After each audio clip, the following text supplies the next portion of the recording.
right now on 5 on Your Side at 10. Cory Bush kicks off her re-election campaign, the support she's gaining, and the challenger ready to face off against her. Well, another day of cloud cover, fog, and rain. It seems like we can't get out of this pattern, but we're finally going to improve our visibility here over the next few hours. What that means for your Sunday and when we'll finally see the sunshine again. But first, more problems for Bar PM. I really don't see a whole lot of transparency with the city in the matter. The matter of the fact is, you guys drove through the bar and you're not doing anything to help. The city imposed deadline for owners to make repairs after a city police car crashed into it. Thank you for joining us at 10 tonight. I'm Brent Solomon. The city of St. Louis could condemn a building weeks after a police car crashed into it. Bar PM's is still boarded up from the damage, and city leaders are telling owners to take action. 5 on Your Side's Andy Crawl now with the very latest. Hearing a drink being made at Bar PM on Saturday night is very different than what it sounded like around 12:30 a.m. on December 18th. No, you're not. Yes, you can. You're not going to cause this. Arrest him. I'm not causing this. The LGBTQ bar co-owner, Chad Morris, being arrested, originally charged with felony assault of an officer and resisting arrest after being asked to show his ID when St. Louis police crashed into his bar. He lives above it with his partner, James Pence. Police said the officer driving was heading too close to a parked car and was distracted by the police radio. He tried to correct himself, but lost control of the vehicle. After a St. Louis police cruiser drove into Bar PM back in December, they're still open for business this weekend. However, that may be in jeopardy after the city sent a letter to the building owners saying it may be condemned. A letter in the mail on the 22nd. It was dated the 19th of December, the very next day, basically indicating that St. Louis is trying to beautify the neighborhood and make it a safe place, et cetera, et cetera. And oh, by the way, you've got 60 days to get this repaired or you could face fines or condemnation. It's a rented bar space, but building owners said they have until February 19th to fix these boarded up windows. The St. Louis building commissioner saying in a statement Saturday, the owners of Bar PM received our very general letter with the broken window and shifted wall violations, and both were cited. In the letter, it explains the citizens' right to appeal. We have no reason to condemn this property. But we're not going to let it go by the wayside.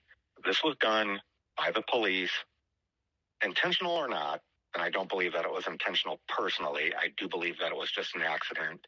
And accidents happen. Take accountability for the accident that you caused. Reporting in St. Louis, Annie Crawl, 5 on Your Side. Again, one of the bar's owners was originally charged with assaulting a police officer and resisting arrest. Tonight, he's only charged with resisting arrest. That's a misdemeanor. An unloaded gun recovered from an East St. Louis school. Now a boy is in custody. Administrators found that gun Friday afternoon at Mason Clark Middle School. The school was placed on lockdown as authorities investigated. No one was hurt. The school was able to dismiss on its normal schedule. Hey, look out! Look out! A man taken into custody this morning after hitting the back of a police car. Creve Coeur police sharing that video with us. Police say the driver was drunk. It happened as officers were investigating a different crash off of I-270 just after midnight. No one was seriously hurt. Lieutenant Jonathan McIntosh says they're lucky this didn't end in tragedy. Impaired driving accounts for about 21% of all fatal accidents in Missouri. Tonight, a man is charged with murdering his brother in Iron County. Officers arrested David Sharp at a motel in Louisville, Kentucky early this morning. The victim, 65-year-old Daryl Sharp, was found dead in his home Thursday night. Sharp is now facing charges of first-degree murder, stealing a motor vehicle, and armed criminal action. Some rain off and on today, but it looks like things will clear up tomorrow. Meteorologist Gary Frank here now with that good news, right, Gary? Yeah, we're gradually clearing up. We'll start out with rain getting rid of overnight, and then we'll try to break into those clouds, which have been around. Fog, rain, cloud cover, you name it. It's been around for the last few days. Well, it hadn't rained every single second every day. It feels like it has in some regard. As you look outside, wet roadways continue, and you know what? We had to put a countdown on. That's the countdown since the last time we saw non-overcast conditions at St. Louis Lambert International Airport. It's been over 6 days. Yeah, it's not just you, it's us too.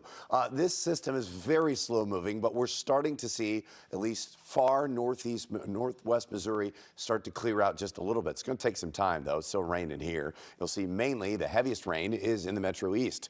I'll zoom in. It's still hanging around downtown, but more of a light rain or drizzle on the Missouri side. That trend should continue into the overnight hours as you look at the arch, and it kind of looks spooky. The crow's still flying around 39. We've gone down a little bit, a northwest breeze at 15 miles an hour. And over the next several hours, we're not going to change a whole lot as we continue to see temperatures holding steady. Rain ending by the early morning. But what does that mean for the afternoon? Will we see that countdown come to a close tomorrow? We'll see about that and also talk about temperatures maybe approaching 60 degrees in the extended forecast. Oh, we like that. Congresswoman Cory Bush launching her campaign for re-election today. She's seeking a third term in Washington. Our political editor, Mark Maxwell, reports from Bush's campaign launch event in Northwoods. And I rise like today. Hundreds of people packed this strip mall campaign headquarters for hours Saturday afternoon. I call it church. Congresswoman Cory Bush and her allies spoke with religious fervor about the cost of war. Then they want to take $50 million in Missouri dollars, $5 million in St. Louis City dollars alone, and send it to go help drop bombs on kids. I say that $5 million that's being used to drop bombs on babies, give us that money back. That money needs to be right here in St. Louis. The only Palestinian-American woman in Congress traveled from Detroit to give Bush's bid a boost. This is a place that births movements. While Bush criticized the Biden administration policy in Israel, Because the president may be mad. Rashida Tlaib told the crowd the Congresswoman relates to people in poverty. Because the majority of our colleagues are millionaires. They're in an income bracket that will never understand what it means to live check by check. They don't understand copay. She's telling you, I know how it feels. Bush's campaign sold T-shirts and raised donations, I need some money. expecting she'll lose the fundraising battle to St. Louis County Prosecutor Wesley Bell. A lot of ads are going to be flowing. They want to buy this seat. The two members of the so-called squad railed against AIPAC, the influential American-Israel Public Affairs Committee, which could funnel millions of dollars to try and defeat Bush. This Congresswoman will never sell you out. Bush rallied her base to go on defense We got to attack back. We got to attack what they throw at us back. and encouraged her backers to blunt attacks from any of her critics who saw her early calls for a ceasefire in Gaza as ceding ground or surrendering to terrorist attacks. This is not about anti-Semitism. This is not about whether I hate Jewish people or not, because I absolutely don't. What it is about is white supremacy. It is about one group being greater than another group, and we tear that down no matter where we see it. Reporting in St. Louis, Mark Maxwell, 5 on your side. Wesley Bell's camp has not responded to our request for comment on this story just yet.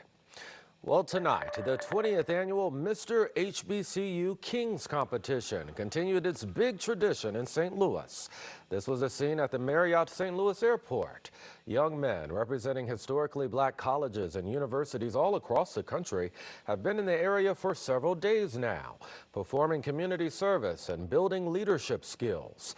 The HBCU Kings Conference wrapped up with a big competition tonight to crown the top king.